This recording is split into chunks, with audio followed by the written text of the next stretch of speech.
Assalamualaikum warahmatullahi wabarakatuh.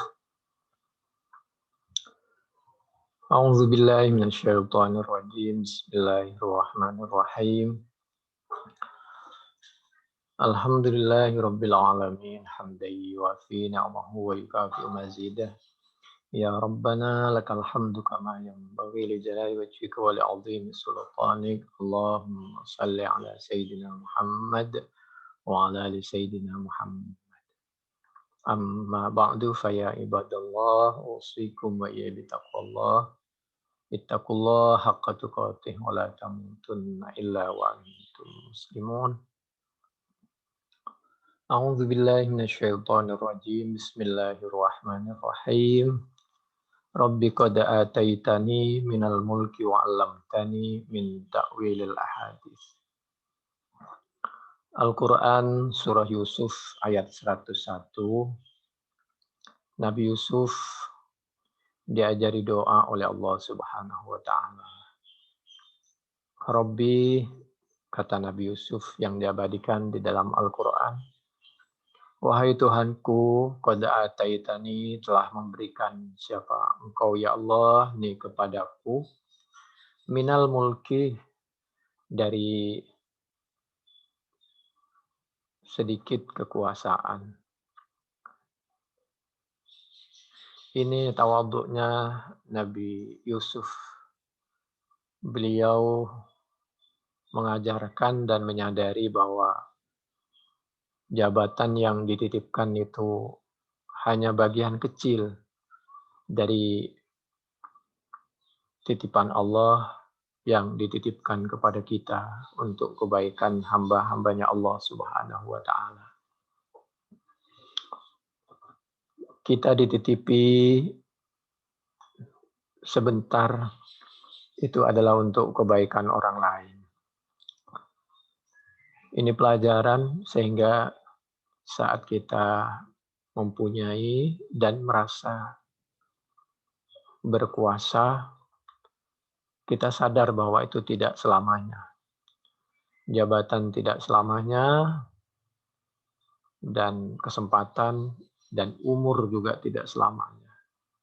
Dengan demikian mudah-mudahan bisa dipakai untuk menambah ketawaduan dan bermanfaat bagi umat. Rabbi qad ataitani minal mulki. Akibat dari min tadi, sehingga tidak pernah sekecil apapun Nabi Yusuf itu bertindak diktator, menyakiti hati rakyatnya. Bahkan tidak hanya Mesir yang dibantu. Semua rakyat Mesir yang tadinya kekurangan, maka ketika dijabat oleh Nabi Yusuf sebagai hamba Allah, sebagai Muslim yang patut dicontoh dan ditiru, maka semua rakyat Mesir menjadi sejahtera. Yang tadinya kekurangan menjadi semuanya sejahtera. Dan tidak hanya rakyat Mesir, luar negeri pun dibantu. Termasuk Kan'an, negara yang ditempati oleh keluarganya Nabi Yusuf. Negara-negara tetangga semua mendapatkan bantuan dari Mesir, dari Nabi Yusuf. Ini pelajaran bahwa umat Islam itu harus membantu negara lain, merasakan apa yang dirasakan oleh negara lain.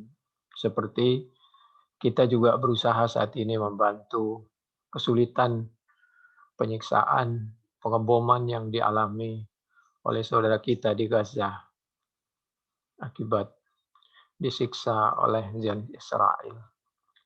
Rabbi qad ataitani minal mulki wa 'allamtani min ta'wilil ahadits.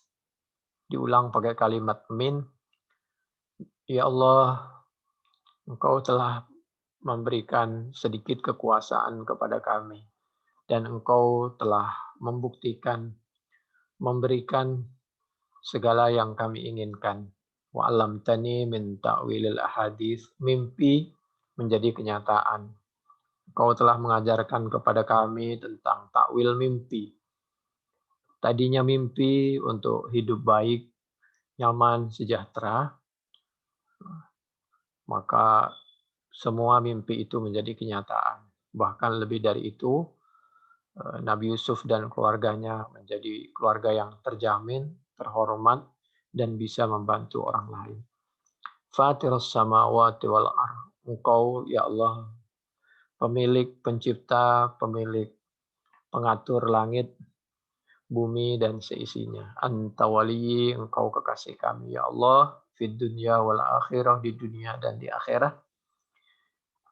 Sebagai manusia biasa, semua terbatas. Tawaffani, apabila tiba waktunya kami wafat. Wafatkan kami musliman hali dalam keadaan Islam.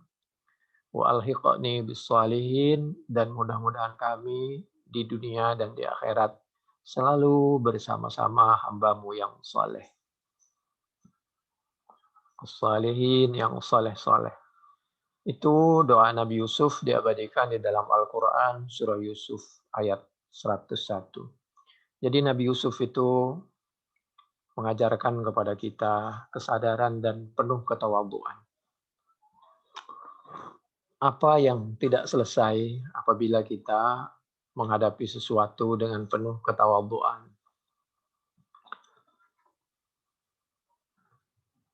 Sekarang di mana-mana, khususnya di Indonesia ini, banyak daerah-daerah yang mengadakan perayaan atau lebaran ketupat, menjual atau bagi-bagi ketupat. Dan teman-temannya ketupat, kata orang Jawa Timur itu lepet kalau nggak keliru. Ada yang mengartikan lepet itu mohon dimaafkan kelepatan, kesalahan-kesalahan kami. Wallahu a'lam. Tapi bagi-bagi ketupat itu sangat bagus. Perlu dilestarikan, kalau perlu didukung oleh pemerintah agar menjadi kebudayaan yang dilestarikan. Karena itu sangat membantu perekonomian rakyat dan dapat menyambung silaturahim, dan itu sebagai wujud dari puasa kita diterima dengan halal bihalal, berupa pertemuan dan saling mengirim hadiah. Itu berangkat dari Al-Quran sebagai perwujudan dari Al-Quran surah Al-Baqarah surah yang kedua ayat yang ketiga. A'udzu billahi minasyaitonir rajim. Bismillahirrahmanirrahim. Al-muttaqin. Al-muttaqin itu alladzina yu'minuna bil ghaib. Alladzina yu'minuna bil ghaib. Jadi al-muttaqin itu adalah orang-orang yang beriman terhadap sesuatu yang gaib. Artinya kalau kepada sesuatu yang gaib saja bisa beriman, apalagi kepada yang bisa kita cerna di depan kita. Maksudnya segala perbuatannya akan selalu terukur karena khawatir harus mempertanggungjawabkan di alam yang gaib ketika terjadi persidangan dunia dan di hadapan Allah Subhanahu wa taala. Wa yuqimunas shalah, karena di antara yang gaib adalah dibangunkan manusia dari kubur untuk mempertanggungjawabkan segala perbuatannya. Faman ya'mal mithqala dzarratin khairan yarah wa man ya'mal mithqala dzarratin syarran yarah. Berikutnya muttaqin itu orang-orang yang bertakwa itu adalah yuqimunas shalah, aqama yuqimu iqamah, betul-betul menjaga dan mendirikan salat dengan sakinah, mawaddah, warahmah, dengan khusyuk, ikhlas dan tumakninah. Qad aflahal mu'minun alladzina hum fi salatihim khashi'un. Berikutnya al-muttaqin itu wa mimma razaqnahum yunfikun, dan tidak semuanya Allah hanya minta sebagian dari rizki yang dititipkan oleh Allah kepada kita semua agar diinfakkan, disalurkan, dibagikan. Sehingga banyak orang yang terbantu dengan kelebihan kita, dengan infak kita. Jadi tradisi lebaran ketupat, bagi-bagi ketupat kepada keluarga, kepada tetangga, ini sangat diridhai oleh Allah Subhanahu wa taala. Nah, ada hal yang biasanya di luar dugaan. Ada kalanya karena lupa atau karena capek manusiawi, ketika masak ketupat itu ketupatnya gosong. Ya, namanya manusia, mungkin lupa, mungkin ketiduran, sehingga tak terasa lupa kalau sedang masak ketupat. Airnya habis, akhirnya gosong itu ketupat. Nah, mudah-mudahan ketupat gosong itu membuat kita semakin bahagia.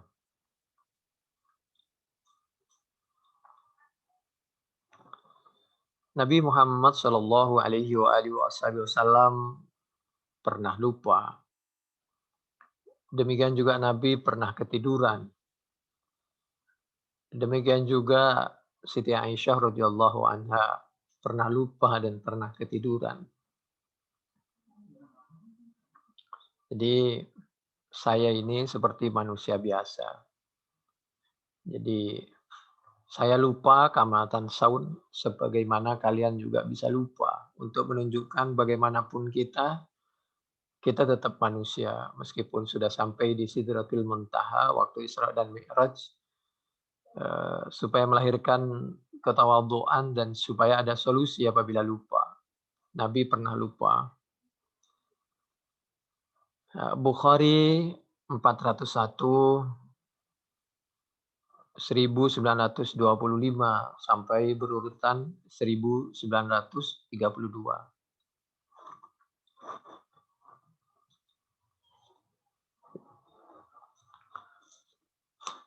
Lalu Nabi Muhammad Shallallahu Alaihi Wasallam banyak diantaranya beliau pernah ketiduran.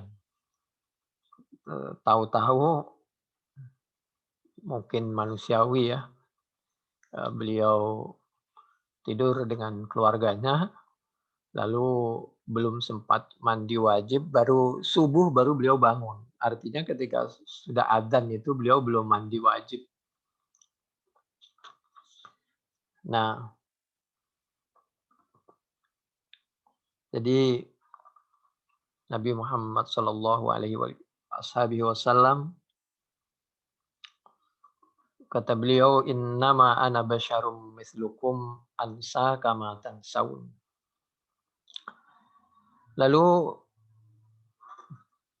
ini sebagai solusi ya, bukan berarti Nabi itu ketiduran atau lupa karena tergoda oleh syaitan.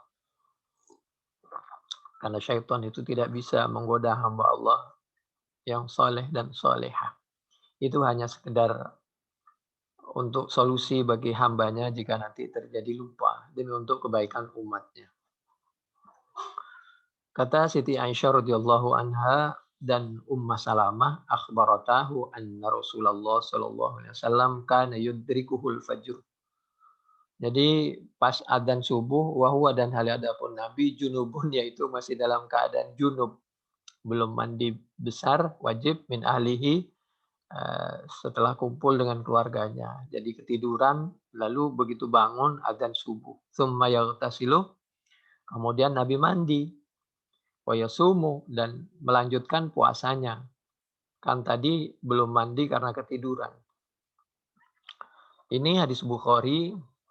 Dalam hadis Bukhari 1925 sampai 1932.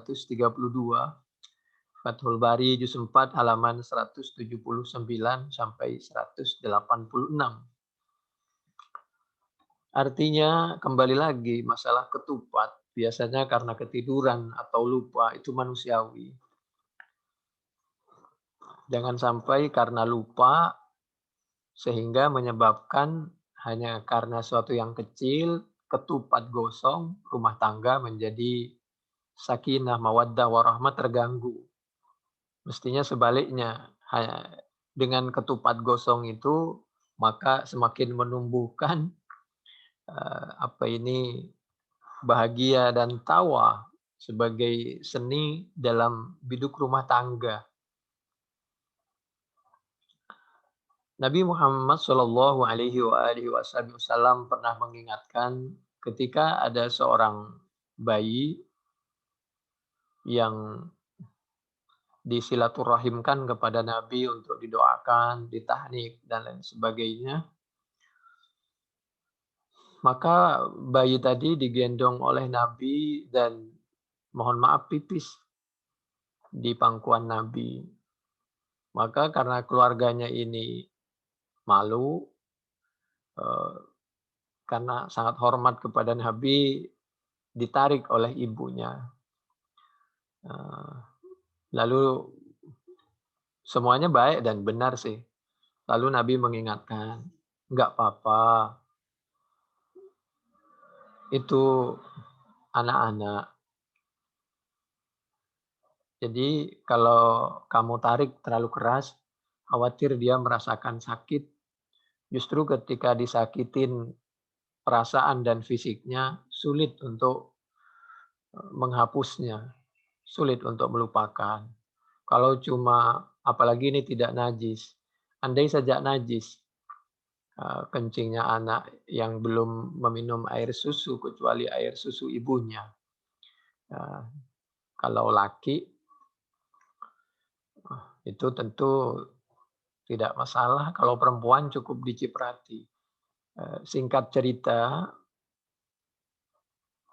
andai saja najis itu mudah dihilangkan dengan dicuci, selesai.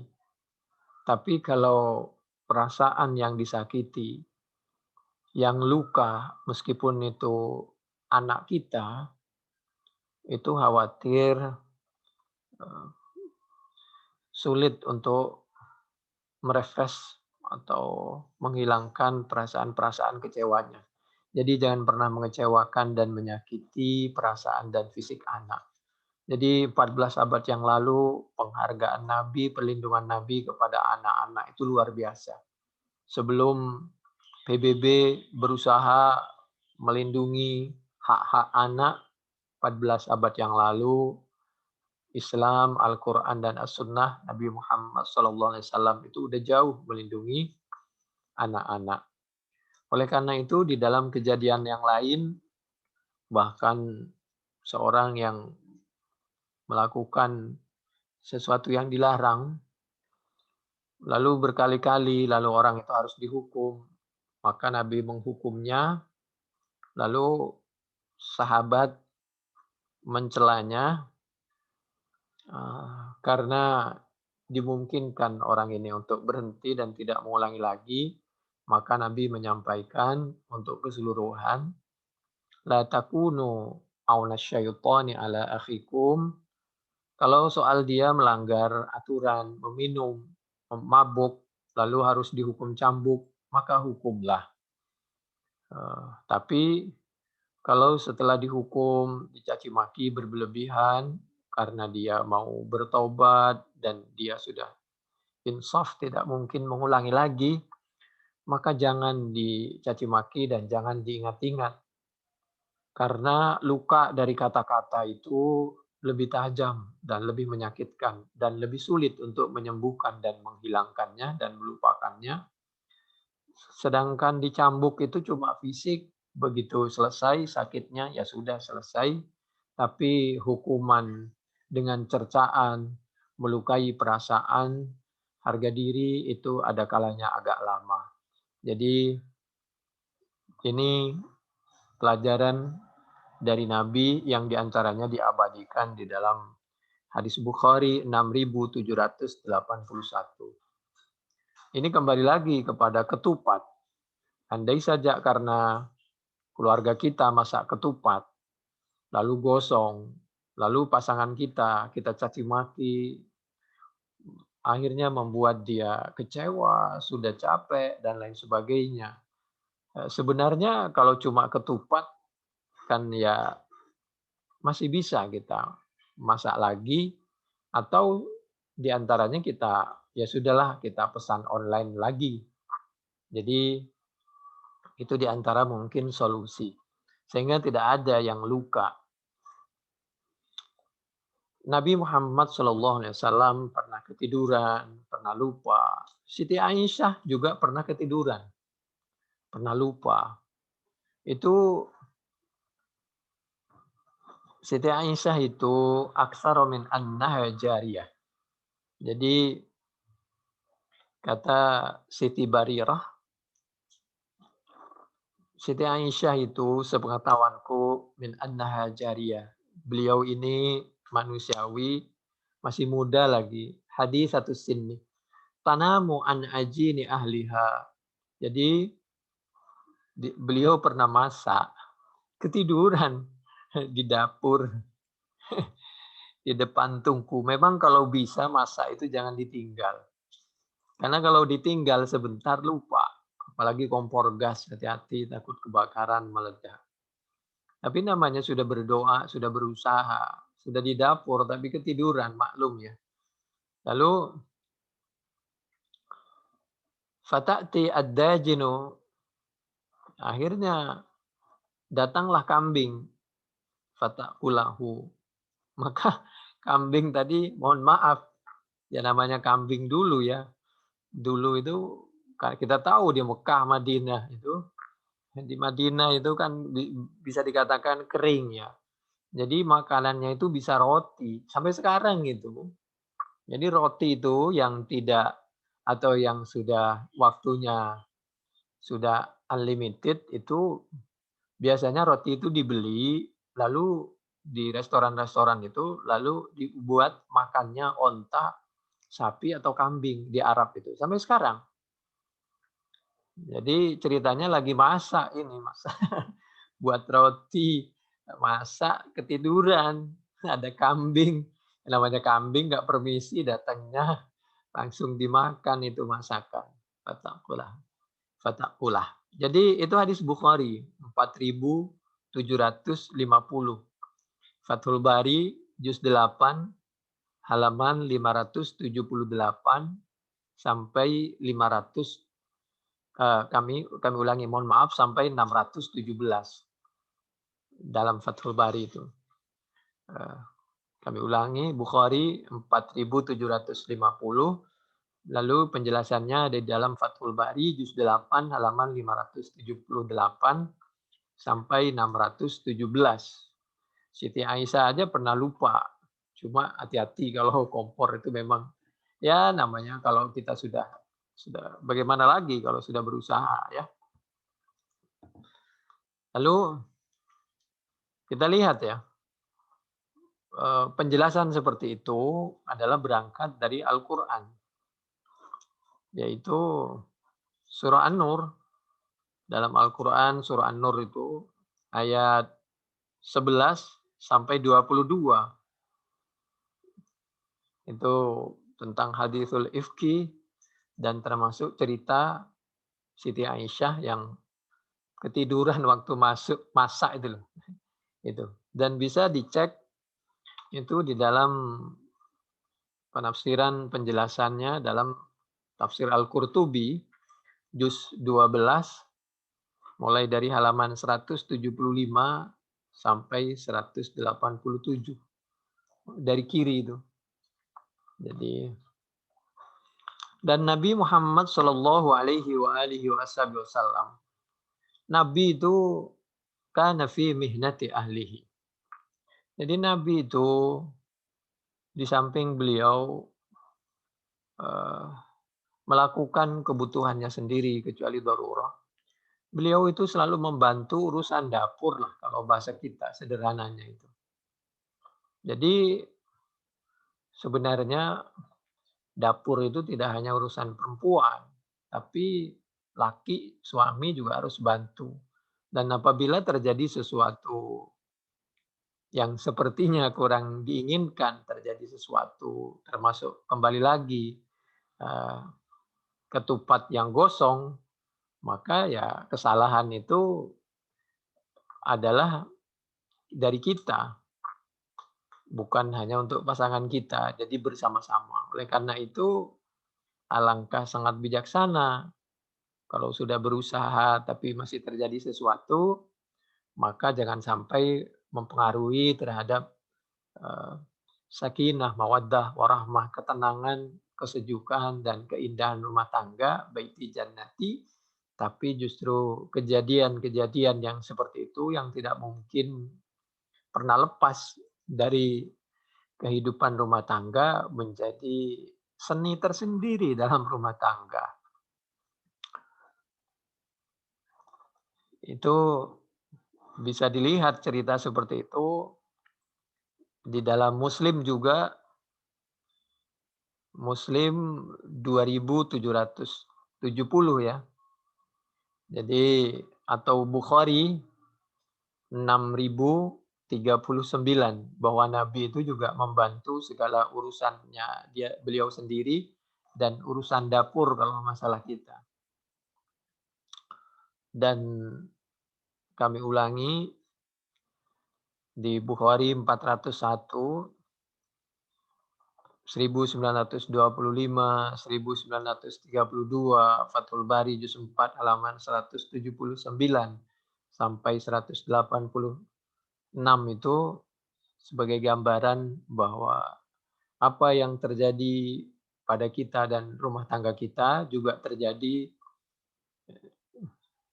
di zaman Nabi dan pada keluarga Nabi Muhammad Shallallahu Alaihi Wasallam, tapi tidak mengganggu kesakinahan dan mawaddah dan warahmah rumah tangga Nabi Muhammad Shallallahu Alaihi Wasallam. Lalu Allah Subhanahu Wa Taala menyampaikan di dalam Al-Quran surah Al-An'am ayat 17, A'udzubillahi minasyaitonirrajim, Bismillahirrahmanirrahim. Wa iyyamsaskallahu bidurrin fala kashifa lahu illahu wa iyyamsaska bi khairin fahuwa ala kulli syai'in qadir. Oleh karena itu, kembalikan segala suatu kejadian kepada Allah. Mintalah pertolongan kepada Allah. Apabila sesuatu musibah itu dicegah oleh Allah, maka tidak ada yang bisa menyampaikannya. Demikian juga sebaliknya. Apabila Allah memberikan suatu kebaikan, maka tidak ada yang bisa mencegahnya. Suatu ketika rawa Ibnu Abbas qala kuntu radifa Rasulillah sallallahu alaihi wasallam faqala li, suatu ketika aku dibonceng oleh Nabi Muhammad sallallahu alaihi wasallam. Lalu Nabi dalam setiap kesempatan Nabi memberikan isi, mengingatkan kepada sahabat Ibnu Abbas untuk pada waktunya disampaikan kepada para sahabat. Ya gulam aw ya bunayya ala uallimuka kalimati yanfa'ukallahu bihin. Maukah saya kamu titipkan pesan nanti pada waktunya kalau sudah memungkinkan pesan ini kamu bagi-bagi kepada orang lain. Fakultu bala, tentu Nabi kami sangat suka. Faqala ihfadillah yahfadkah. Jaga kamu. Kalau kamu menjaga Allah dalam pengertian selalu minta tolong kepada Allah, berdekatan dengan Allah, maka Allah akan menolong dan menjaga. Yahfadkah, ihfadillah tajidhu amamaka. Ta'arraf ilallahi firraha, ya'rifka fi syiddah. Kalau kita ingat kepada Allah dalam keadaan kita bahagia, maka Allah akan ingat dan membantu kita saat kita sedang mengalami kesulitan. Termasuk masalah yang kecil tapi bisa besar. Jadi jangan biasakan kita membesar-besarkan masalah yang kecil yang terjadi di tengah-tengah rumah tangga kita. Baik itu berbentuk lontong yang gosong, atau ketupat yang gosong, atau hal-hal yang lain. Idza sa'alta fas'alillah, kalau kamu ingin meminta, mintalah kepada Allah. Wa idza sta'anta fasta'in billah, kalau kamu meminta tolong, minta tolonglah kepada Allah. Faqad jaffal qalam bima huwa ka'in. Falau annal khalqa kullahum jami'a aradu ay yadurruka bi syai'in lam yaqdihillahu lak lam yaqdiru alaih wa amalillahi bisyukri wal yaqin. Kalau Allah sudah membantu, tidak ada yang bisa membahayakan. Oleh karena itu, teruslah mendekat kepada Allah dengan cara usahakan melanjutkan, usahakan rasa syukurnya dipertebal, dan wal yakin, keyakinannya kepada Allah, pertolongan dan bantuan Allah ditambah, insya Allah oleh Allah ditambah. Wa'lam anna fis sabri Wa'lam anna fis sabri ala ma taqrahu khairan katsira. Ketika kita terjadi sesuatu musibah, lalu kita sabar, maka menikmati itu musibah. Setelah kita berusaha, berdoa, kok masih terkena musibah, maka sabar itu menambah nilai kebaikan kita. Karena setiap rumah tangga itu biasa ada seninya, ya.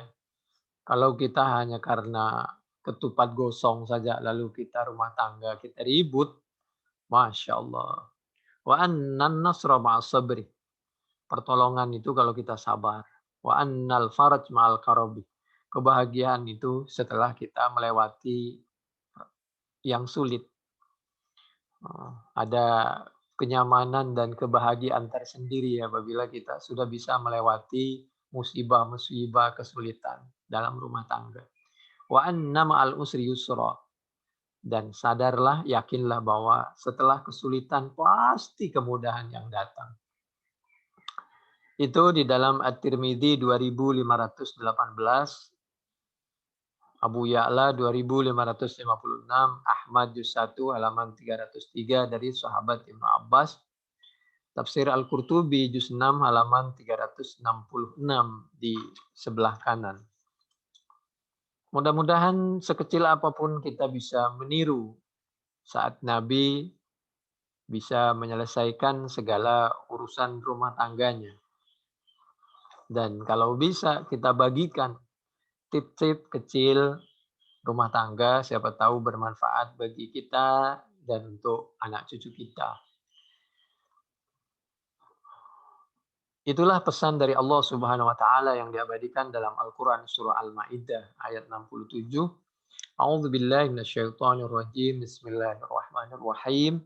Ya ayyuhar rasulu balligh ma unzila ilaika min rabbik wa illam taf'al fama ballaghta risalatah wallahu ya'simuka minan nas innallaha la yahdil qaumal kafirin. Jadi kalau kita bisa mencontohkan, menyampaikan sesuai kemampuan kita, mari. Kalau dimungkinkan, kalau tidak melahirkan salah paham. Al-Maidah 67, Bukhari 3461 dari sahabat Abdullah bin Amrin. Ad-Darimi juz 1 halaman 136. At-Tirmidzi 2669. Ibnu Hibban 6256. Bahkan mohon maaf ya, tips-tips kalau itu datang dari siapapun, bahkan mohon maaf datang dari orang yang tidak kita sukai, kalau itu baik dan benar mesti juga sebagai pertimbangan. Seperti mohon maaf, biasanya syaitan itu memberikan bisikan yang tidak baik. Setan kalau memberikan bisikan yang tidak bertentangan dengan Al-Quran dan As-Sunnah, dengan hukum-hukum negara dan akal yang sehat, mesti kita pertimbangkan. Setan itu coba bayangkan, pernah coba kamu baca ayat kursi, insya Allah kami tidak mampu mendekat mengganggu lagi. Jadi setan saja ada kalanya seperti itu. Jadi itu Bukhari 5010 ya. Walaupun ya sebaliknya, ya begitulah kira. Kalau ucapannya atau apanya kurang baik, ya kita pertimbangkan untuk tidak kita contoh ya. Itu di tafsir Al-Qurtubi ya, juz 6 halaman 367 di sebelah kiri ya. Lalu nasihat yang terakhir yaitu dari Allah Subhanahu wa taala melalui lisannya Nabi Muhammad sallallahu alaihi wa alihi wasallam. Nabi mengingatkan menurut sahabat Mughirah radhiyallahu an, "Inna kadziban alayya laisa kakadzibin ala ahad." Dusta mengatasnamakan aku tidak seperti dusta mengatasnamakan orang biasa. Ini pelajaran ya bahwa kita tidak boleh berdusta atas nama Nabi. Berdusta atas nama Nabi apalagi berdusta atas nama Al-Quran. Jadi Quran itu satu, hanya penafsirannya beda-beda. Jadi jangan sampai kita menganggap bahwa orang yang berbeda penafsiran dengan kita lalu dianggap dusta. Lebih baik di zaman keterbukaan seperti ini kita tawadhu dan kita saling menghargai dan kita harus bertanggung jawab. Segala sesuatu yang kita sampaikan adalah berdasarkan Al-Quran dan As-Sunnah dan ijtihad dari Nabi Muhammad Shallallahu Alaihi Wasallam, para sahabat, para tabiin, para tabiin, para imam, para salafus saleh, para ulama. Baru kita kalau punya ijtihad yang lain disampaikan. Man kadzaba alayya muta'ammidan falyatabawwa maq'adahu minan nar. Itu Bukhari 1291. Lalu di dalam Bukhari 1293 Sami'tu Jabir bin Abdullah radhiyallahu anhuma qala ji'a bi abi yauma Uhudin qad muthila bihi hatta wudi'a baina yaday Rasulillah sallallahu alaihi wasallam.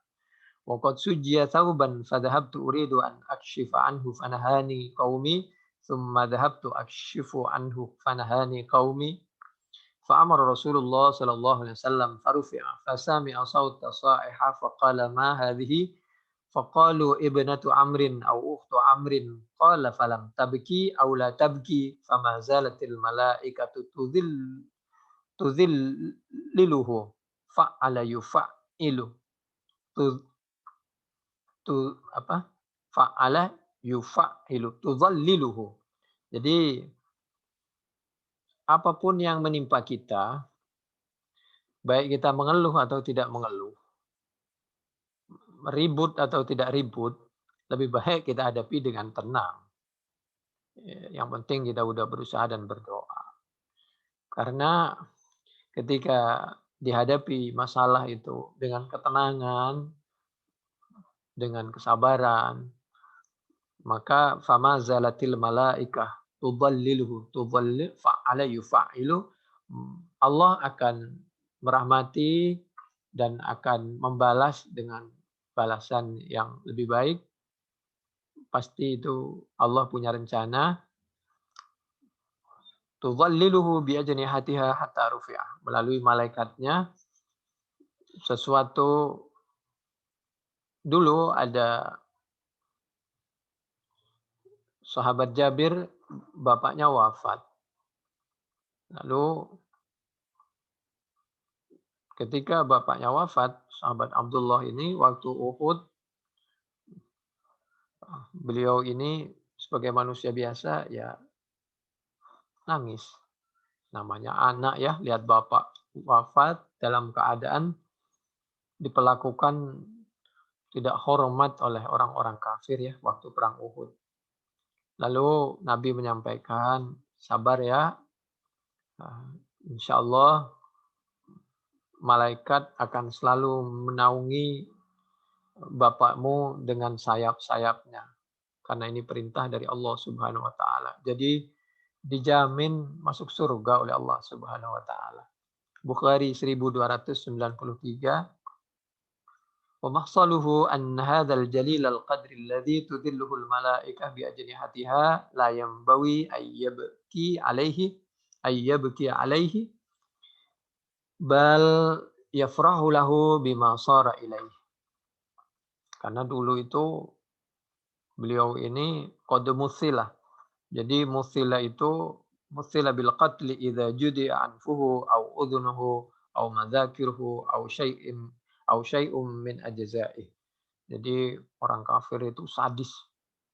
Sesadis orang Zionis ngebom Israel itu. Sadis banget itu ya.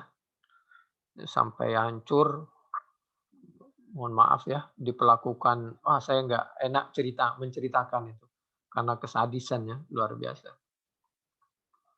Jadi kembali lagi, apapun yang menimpa kita, apabila kita hadapi dengan kesabaran, kita mengeluh tetap terjadi itu musibah misal, ya sudah terjadi mau diapakan, tapi ketika dihadapi dengan kesabaran, yakinlah bahwa Allah punya rencana yang lebih baik dan Allah akan membalasnya dengan pahala yang tidak terhingga dan akan diganti oleh Allah dunia akhirat. Demikian Bukhari 1293, Fathul Bari juz 3 halaman 209 sampai 210. Demikian, mudah-mudahan bermanfaat. Dengan ketupat gosong, mudah-mudahan rumah tangga tambah bahagia. Tapi mudah-mudahan tidak gosong. Subhanakallahumma bihamdik nasyhadu an la ilaha illa anta nastaghfiruka wa natubu ilaik. Assalamualaikum warahmatullahi wabarakatuh.